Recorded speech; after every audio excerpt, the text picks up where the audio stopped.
Sebuah mobil minibus mengalami rusak berat akibat kecelakaan di Jalan Benyamin Sueb, Pademangan, Jakarta Utara.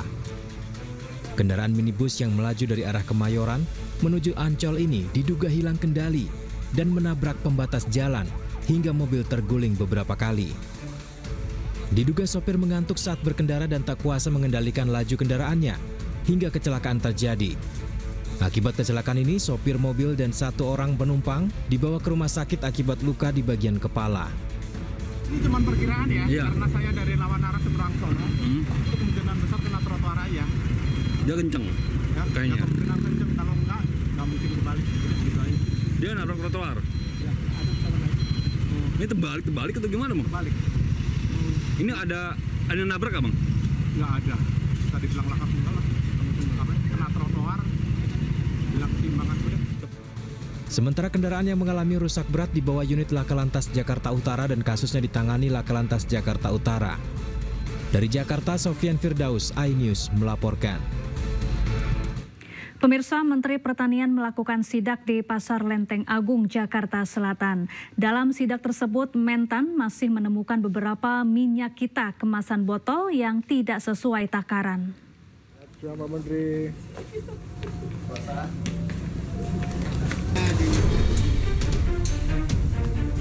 Menteri Pertanian Andi Amran Sulaiman bersama Satgas Pangan Kepolisian melakukan sidak sejumlah bahan pokok di Pasar Lenteng Agung Jagakarsa, Jakarta Selatan.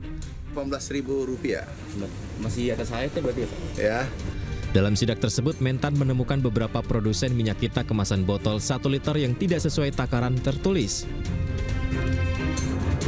Saat dilakukan pengecekan langsung di lokasi, minyak kita kemasan botol hanya terisi 750 hingga 800 liter. Berbeda dengan kemasan minyak kita plastik yang takarannya pas.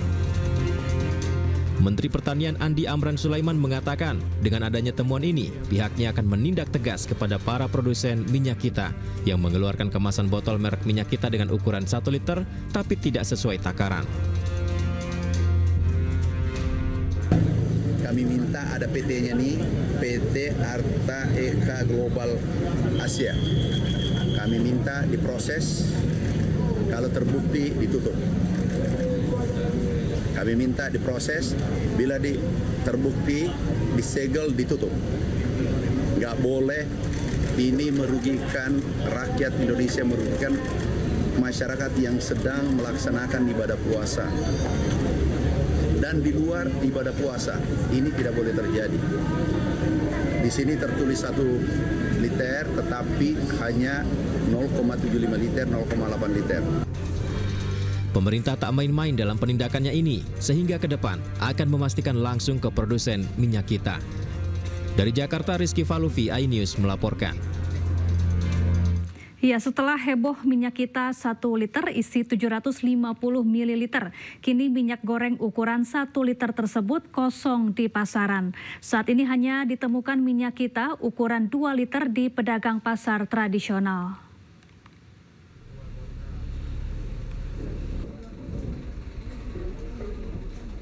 Usai dihebohkan dengan penemuan kemasan minyak kita yang tak sesuai dengan isinya, kini di pasar tradisional sulit ditemukan minyak kita ukuran 1 liter. Di pedagang sembako saat ini hanya ditemukan minyak kita kemasan 2 liter dan kemasan botol lain tanpa tertulis isi bersih dari produk ini. Pedagang berharap agar pemerintah memperbaiki distribusi minyak kita dan menentukan harga eceran tertinggi untuk memudahkan masyarakat kecil dan menghindari kelangkaan. Ini buat pemerintah ya, saya terus terang ya. Ini kalau minyak kita itu sebenarnya pastiin lah distributornya, ditentukan pasti. Dikasih nggak usah jual di luar atau apa, dikasih aja ke pasar-pasar, tentukan headnya berapa, kasih spanduk di sini jual minyak kita yang 1 liter, kasih headnya atau apa, toko apa, udah. Masyarakat ini kan pembeli ini kan pelaku usaha kecil. Masa ya beli sayur di sini, beli kecap di sini, ngantri ke kelurahan, ngantri kemana, kan habis biaya.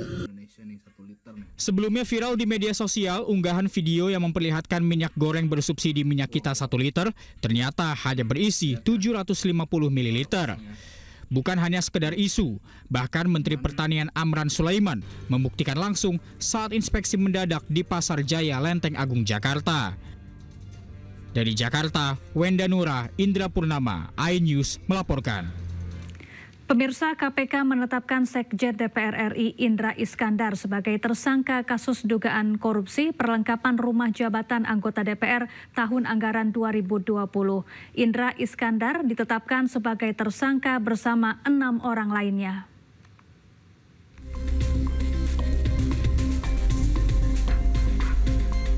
KPK menetapkan Sekjen DPR RI Indra Iskandar sebagai tersangka kasus dugaan korupsi dalam perlengkapan rumah jabatan anggota DPR tahun anggaran 2020. Indra Iskandar ditetapkan sebagai tersangka bersama 6 orang lainnya. Meski telah ditetapkan sebagai tersangka, KPK belum melakukan penahanan terhadap Indra Iskandar dan 6 tersangka lain. Penahanan ke-7 tersangka tersebut masih menunggu penghitungan kerugian keuangan negara. KPK juga belum merinci siapa ke-6 tersangka lainnya. Belum ada penahanan ya, mungkin masalah pembagian perkara saja di Satgas saja. Itu mungkin karena Satgasnya itu saya baru cek juga tadi ke Satgasnya. Mungkin ada beberapa yang harus diprioritaskan sehingga itu menjadi sifatnya hanya jeli saja nanti pasti akan ada selesai. Sementara itu, dalam proses penyidikan, KPK telah menggeledah 4 lokasi berbeda di wilayah Jakarta. Tim KPK juga telah menyita sejumlah dokumen pengerjaan proyek hingga transaksi keuangan berupa transfer uang. Tim Liputan iNews melaporkan. Sementara itu, KPK menemukan informasi bahwa harga makan bergizi gratis dikurangi dari semula Rp10.000 menjadi Rp8.000. KPK meminta agar informasi terkait pengurangan harga tersebut segera ditanggapi oleh seluruh pihak terkait.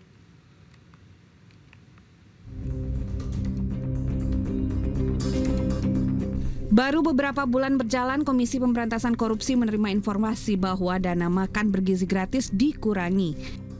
Makan bergizi gratis yang seharusnya diterima senilai Rp10.000 per orang, berkurang menjadi Rp8.000 per porsi. Pihak KPK telah menyampaikan temuan ini pada Badan Gizi Nasional. Karena itu, KPK meminta agar BGN segera menyelidiki dan menindaklanjuti informasi ini sebagai tindak pencegahan.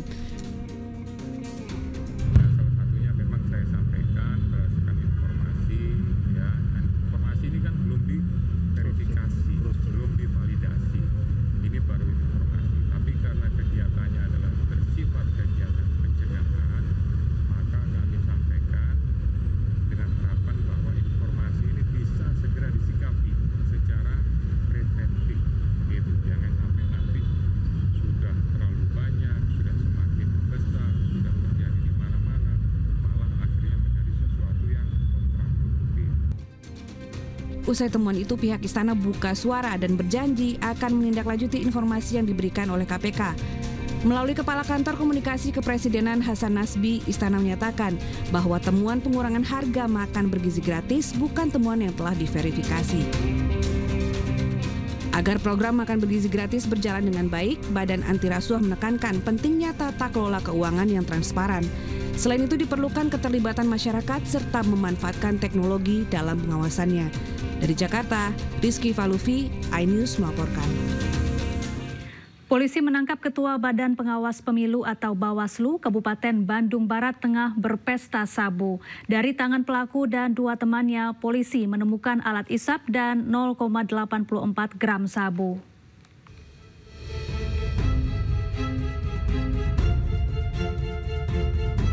Ketua Badan Pengawas Pemilu Bawaslu Kabupaten Bandung Barat Riza Nasrul Falasopandi diringkus sejar Satuan Reserse Narkoba Polres Cimahi saat berpesta narkoba jenis sabu di Desa Ranca Panggung, Kecamatan Cililin pada Rabu 5 Maret 2025 dini hari. Riza diamankan bersama 2 rekannya yang sedang mengonsumsi sabu. Dari ketiganya, polisi menyita barang bukti berupa 0,84 gram narkotika jenis sabu beserta alat hisap bong. Terungkapnya Ketua Bawaslu Kabupaten Bandung Barat ini mengonsumsi sabu berawal dari pengembangan 3 pengedar sabu yang telah ditangkap terlebih dahulu. Para pelaku ini sempat menjual kepada pemakai, ya. Maka kita amankan 3 orang, yaitu berinisial LNF, kemudian TY dan RI, di mana pada saat penangkapan ditemukan barang bukti berupa 0,84.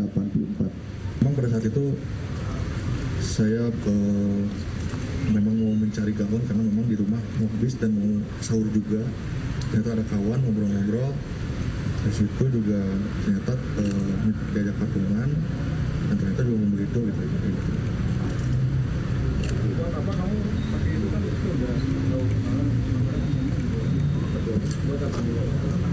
Intinya ini kebutuhan saya.